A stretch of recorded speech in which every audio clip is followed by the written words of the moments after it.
আমাদের 6টি দাবি স্পষ্ট বলি। সরকারিভাবে ভারতকে তীব্র প্রতিবাদ জানাতে হবে। 2 নম্বরে বর্তমানে হাই কমিশনারকে প্রত্যাখ্যান করতে হবে। রাষ্ট্রীয়ভাবে রাসূলের কটূক্তিকারীদের সর্বোচ্চ শাস্তি মৃত্যুদণ্ডের বিধান রাখতে হবে।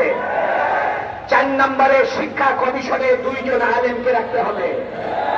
5 নম্বরে ট্রান্সজেন্ডারের নামে যদি সমকামিতা প্রমেট করার চেষ্টা হয়, ঘরে ঘরে সাতটা চত্বর রচিত হবে। তবে আমরা তৃতীয় লিঙ্গকে সম্মান করি। হিজড়াদেরকে আমরা অধিকার দিতে বলছি। হিজড়াদেরকে সম্মানজনক নাগরিকত্ব দিয়ে, নাগরিক সুবিধা দিয়ে হিজড়াদের পাশে আমরা আছি।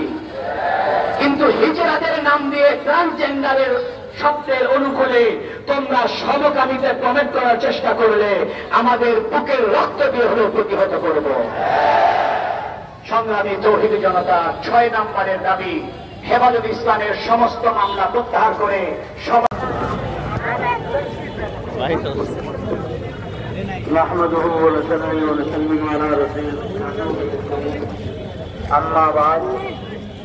আমরা সবাই এখানে উপস্থিত হয়েছি আমাদের প্রাণের প্রাণ সৈয়দুল কায়নাত মুহাম্মদুর রাসূলুল্লাহ সাল্লাল্লাহু আলাইহি ওয়াসাল্লাম সম্মানের আঘাত দিয়েছে। এই সম্মানের আঘাতের জন্য আমরা এক কবি বলতেছে, ये सर कटकर सोए पाए मोहम्मद लौट ना जाए, इसी को मौत कहते हैं तो ऐसी मौत आ जाए। আগে একবার ইংরেজ শাসনের আমলে রঙ্গিলা রসুল বই লেখা হয়েছিল, আর যে রঙ্গিলা রসুলের বই লিখছে